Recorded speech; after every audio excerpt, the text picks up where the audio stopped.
I know that just by doing this when I am doing this, I'm taking a big risk because so much has changed since the initial announcement of Friday through to Monday, through uh, to today when I'm doing this on Thursday morning. And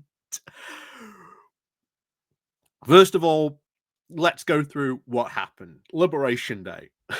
If you've been living under a rock, what's been going on?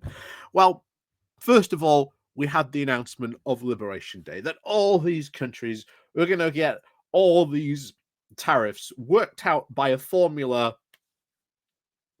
that turned out just look at your trade deficit and then divide it, and then, we'll apply that whatever tariff. And that was it. And it was mainly based in goods.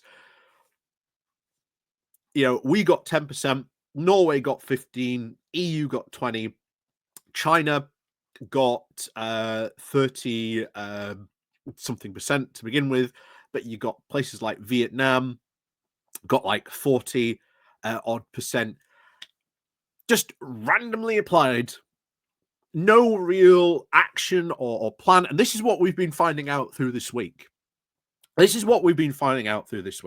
Because tariffs, if used, and we must stress this, if used in a strategic way, can be good, because you use these to develop your own industry, or maybe you're starting an industry in your country and you want to sort of, improve its chances, but you do not slap like a blanket, like 10% tariff. Most of the tariffs that you see around the world are at a historic all-time low. Well, I say historic all-time low. We might as well be at an all-time high at the moment. But prior to all this Trump madness, shall we say, you would tend to see tariffs. Like, I think the highest tariff I think you got was like 8%. And I think that was by Vietnam on cars and production. And it varied wherever you went, tariffs, but they were historically very, very low. Very, very low. Most advanced economies, you were talking highest ones, you were looking to maybe even 3%. And even then, those were like targeted tariffs because they wanted to protect maybe steel industry or chip industry or something. There was a very specific reason why you had these tariffs, and it was a strategy built into an industrial one, which was why you had there. They made sense. However, along comes Trump and decides to unilaterally basically go, right, 10% big baseline, 10% baseline. And then, we'll follow this crazy formula and, wherever the chips may lie, I suppose, basically starting a trade war with the whole world. And of course, some countries, countries, shall we say, Vietnam, Malaysia, Bangladesh, India, the second they got these tariffs, went running to Trump, because obviously Trump said, look, if you, come to the table, you'll be treated fairly. Again, we don't know what fairly means. We'll find out in a moment. But they went running because those tariffs are incredibly damaging to that country's economy. Incredibly damaging to that country's economy. So they went, hey, can we have some negotiation? Can we talk about something? We even knew that before these Liberation Day tariffs, the EU had gone to Trump and said, hey, how about we have a 0 for 0?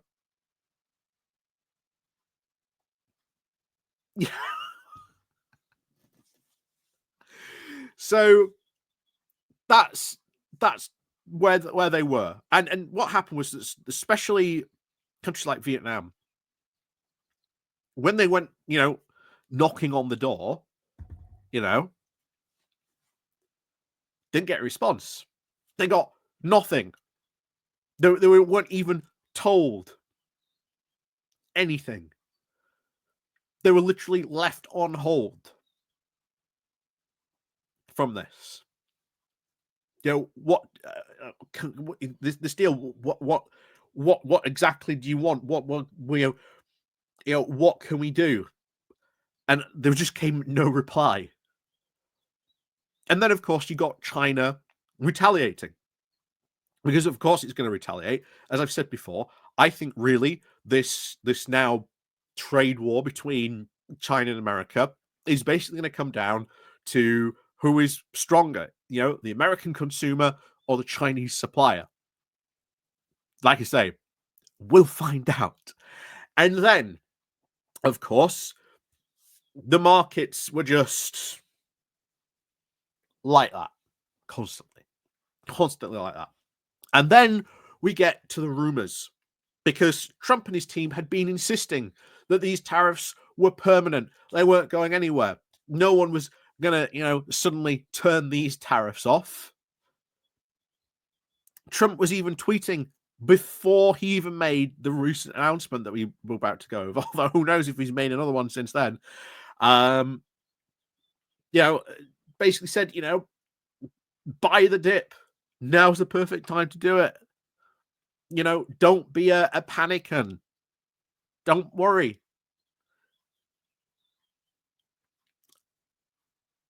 And it's difficult to really understand what happened. But I think what happened is what Anthony Scaramucci has said. I think he's probably the best bet and source on this. That there was someone who was threatening to quit his administration and was going to make a very big stink about it. It was all because of what was going on Wall Street. Not only that, but we know that there was a country, do we say, selling off its American gilts, its bonds. Which country was that? It wasn't China. Japan. Japan was quietly selling off some of these things, which was making the bond yields really bad. And at some point, whoever this, I can't remember the guy who Scaramucci said, somehow must have managed to get through to him. Someone must have managed to get through to him to say, what you are doing is dumb. So here we are now. I'm doing this on morning of the 10th. This is coming out on the 11th. Who knows what's happened since then?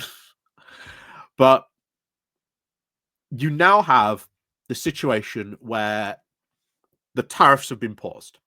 However, everyone in the world, bar China, has now blanket 10% tariff, which is still quite bad. Still quite bad, still quite big. That 10% represents a lot of, cost to businesses. It's still pretty bad. However, China, because they dared retaliate, even though the EU did as well. You don't see Trump putting those tariffs on the EU. Because they dared retaliate, the current tariff on China at this moment in time, is somewhere in the region of 125%. That amounts pretty much almost to an embargo against one country. Who knows how it goes from here, folks, but this is just wild. It's wild that he thinks he can still keep up all these tariffs, even if it's just, blanket 10% tariff, even if you pause them for 90 days. Well, what happens again in 90 days' time? Do you go back to those tariffs?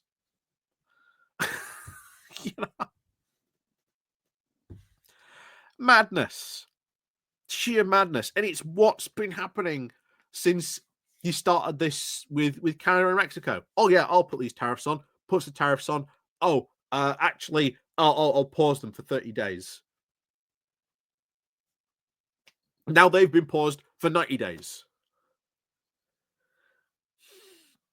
You know, Trump keeps on doing these things, keeps on doing these tariffs, and then he blinks first. He's the one who blinks first. Why? Because markets and businesses go, what are you doing? This is a disaster for us.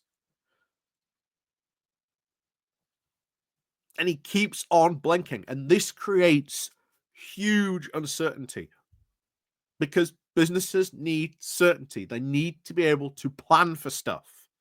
You can't just turn around and just go, well, we might do this, we might do that. Who knows?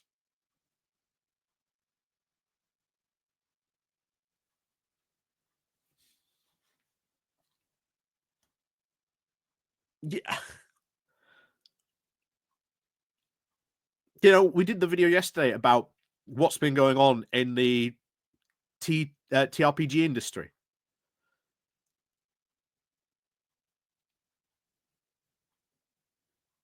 And that was them in that article complaining about a 54% tariff. It's 125% this morning.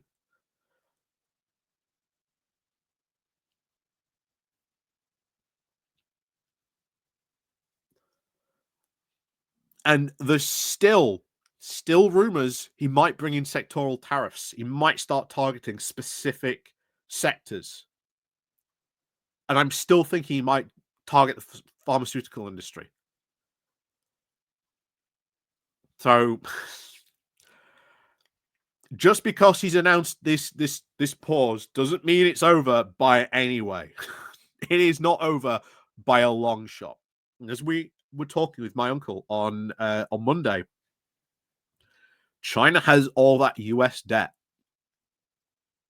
It has still to push its nuclear button, and not a proper like nuclear weapon. It's economic nuclear bundle, where it could go, oh, you want to refinance that debt from us? You want to refinance that money from us?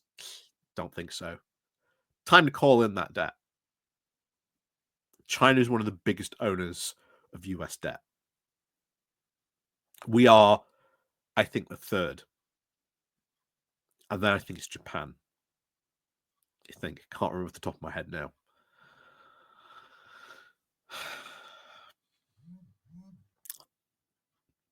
Things could be about to get a lot worse before they get better. And just because now everything's 10%, that's still a large tariff. So,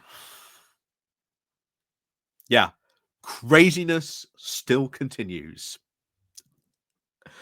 Anyway, so as always, let me know what you think down below. And of course, like I say, I know I am doing this video late, so things may have even changed in 24 hours since I've done this video. So who knows?